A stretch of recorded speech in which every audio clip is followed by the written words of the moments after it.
Huellas de pasos. En los escenarios donde se ha cometido un robo u otro tipo de delito, es común que los delincuentes dejen rastros en forma de huellas.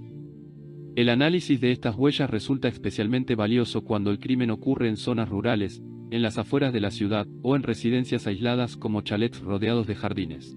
La primera acción que debe tomar un detective al llegar al lugar de los hechos es preservar dichas huellas, evitando su destrucción o confusión con las de curiosos o personas presentes en el lugar por diversas razones.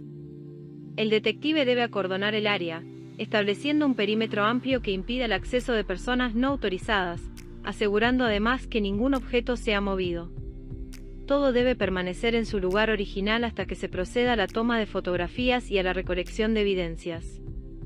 Las huellas encontradas en el interior suelen aparecer en superficies lisas, siendo particularmente frecuentes las impresiones de tacos de goma sobre pisos encerados, baldosas o ladrillos. Es importante que el investigador inspeccione minuciosamente los muebles bajos, como sillas y bancos, ya que es habitual que el delincuente los utilice para subirse y alcanzar estantes elevados.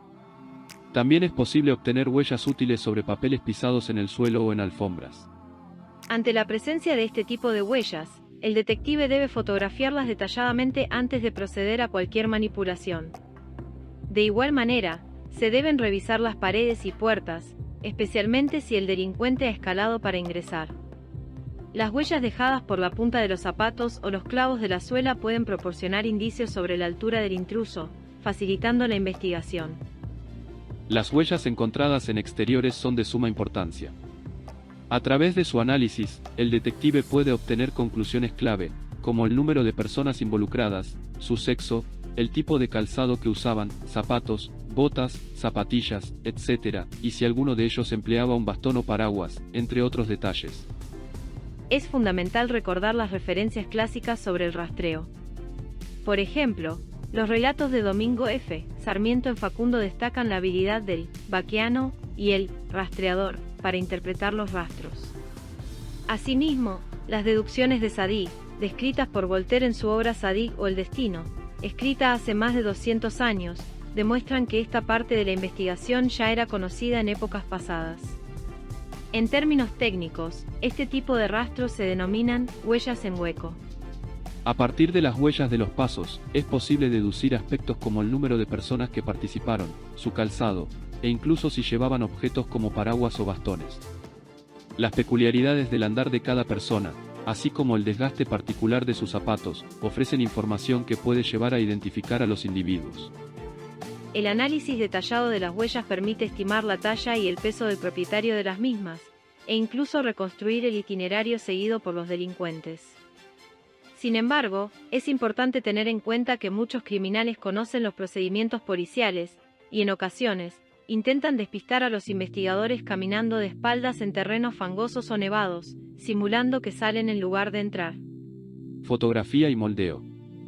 Una vez seleccionadas las huellas más claras, es crucial tomar fotografías de las mismas antes de cualquier otra acción. Cada pie debe ser fotografiado por separado, asegurándose de que las imágenes sean precisas. Antes de tomar las fotos, se debe medir la longitud y el ancho de la huella para un análisis más detallado. El proceso de moldeo varía según la superficie donde se encuentren las huellas. En tierra blanda, helada o en lodo seco, se procede de la siguiente manera. Estamos haciendo moldes de huellas. ¿Qué vamos a necesitar? Vamos a necesitar un poco de yeso de París, que será lo principal para hacer el molde. Vamos a necesitar un recipiente en el que quepa tu pie, y un poco de tierra, alrededor de 5 centímetros de alto. Vas a necesitar una taza, algo para medir la cantidad de yeso de París, una paleta de helado, también aceite de ricino o aceite de oliva y una pequeña botella con atomizador. Lo voy a alisar así y una vez que lo tengamos relativamente liso, vamos a pisarlo. Voy a poner mi pie y a pisar aquí. Una vez que tengas una presión firme, puedes sacarlo. Bien, ahora tenemos esa huella y ahora tenemos que hacer de ella un molde. Así que voy a dejar esto a un lado por ahora. Se aplica aceite de ricino con un pincel sobre la huella, golpeando suavemente con el pincel sin tocar la tierra directamente.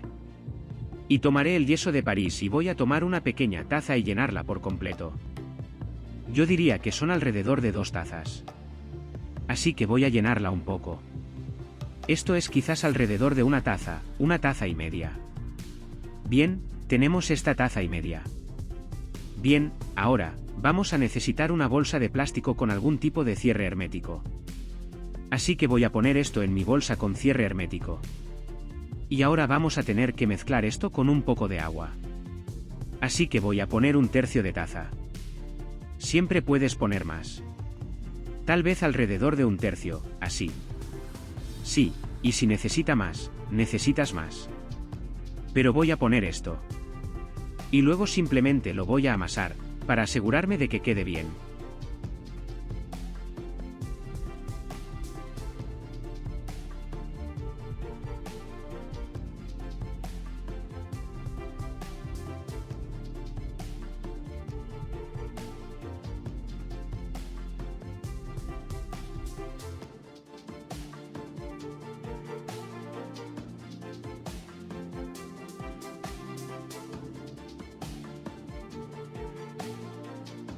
Vamos a rellenar la huella del zapato.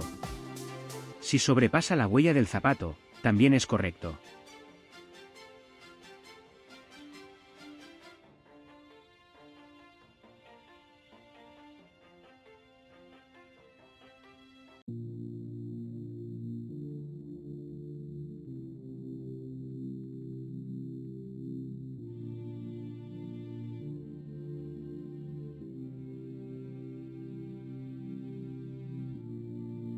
Y vamos a tener que esperar unos 30 minutos para que todo se solidifique y como liso. Si el tuyo es como un poco más sólido que esto, está bien. Pero lo vamos a suavizar un poco. Bien, en esta parte cuando se esté solidificando un poco más, puedes comenzar a escribir tus iniciales para que sepas que es tuyo.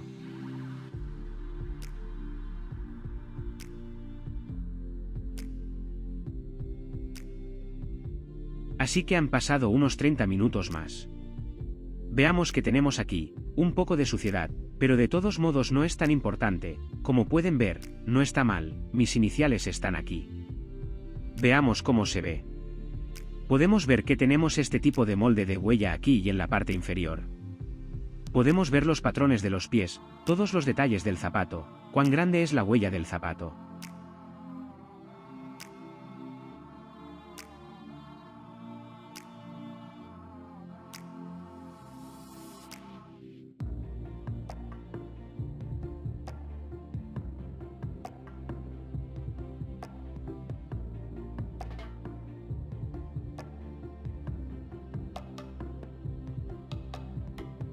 Para huellas en arena o polvo, el procedimiento cambia.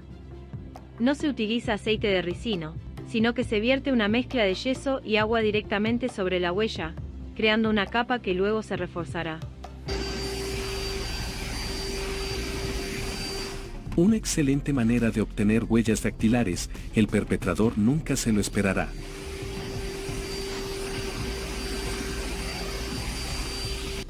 En caso de nieve, se espolvorea yeso seco sobre la huella, lo que genera una capa inicial que se refuerza con la mezcla habitual de yeso. Si es necesario conservar los moldes a largo plazo, pueden ser metalizados mediante galvanoplastia, o, si no se cuenta con los medios, se fotografiarán con una escala métrica de referencia. Estudiadas las huellas y obtenidos los moldes, el siguiente paso es comparar las huellas con las de los sospechosos. Es fundamental actuar con rapidez, ya que el uso continuo del calzado altera las características de las huellas con el tiempo. La longitud de las huellas del pie calzado puede dar el número de este y además la talla de su dueño. Existe una fórmula aproximada para calcular la estatura de una persona basada en el largo de su huella, que ha sido utilizada en estudios forenses y antropológicos. Aunque no es exacta, proporciona una estimación general de la altura de un individuo. Una de las fórmulas más comunes para este propósito es la siguiente. Estatura, en cm, igual a largo de la huella, cm, por k. Donde es un factor que depende del sexo y del grupo poblacional de la persona. Para hombres, k aproximadamente 6.5. Para mujeres, k aproximadamente 6.2. Esto significa que, si tienes el largo de la huella de una persona, puedes multiplicarlo por uno de estos factores para obtener una estimación de su estatura. Por ejemplo, si el largo de la huella es de 25 centímetros y se trata de un hombre, la fórmula sería Estatura igual 25 por 6, 5 es igual a 162.5 cm. Este cálculo es aproximado y puede variar según otros factores como la biomecánica de la marcha, la forma del pie y el calzado. Es importante tener en cuenta que la estatura real puede diferir ligeramente de la estimada usando esta fórmula.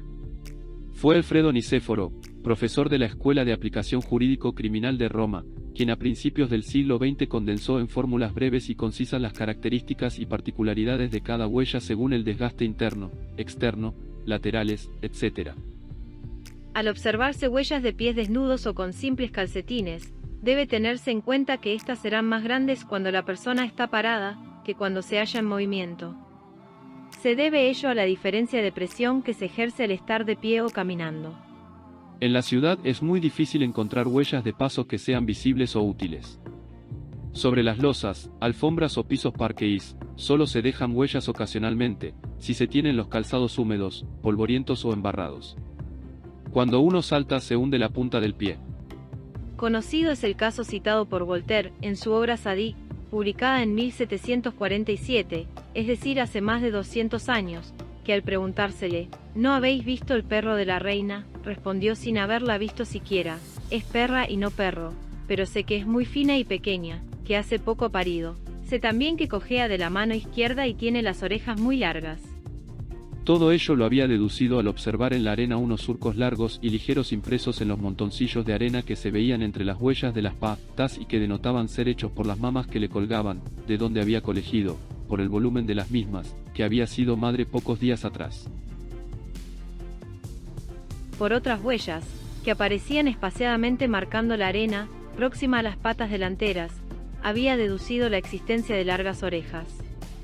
La distancia entre las patas traseras y delanteras le había indicado la pequeñez del animal, asimismo, la debilidad de la pisada de una de ellas señalaba su cojera.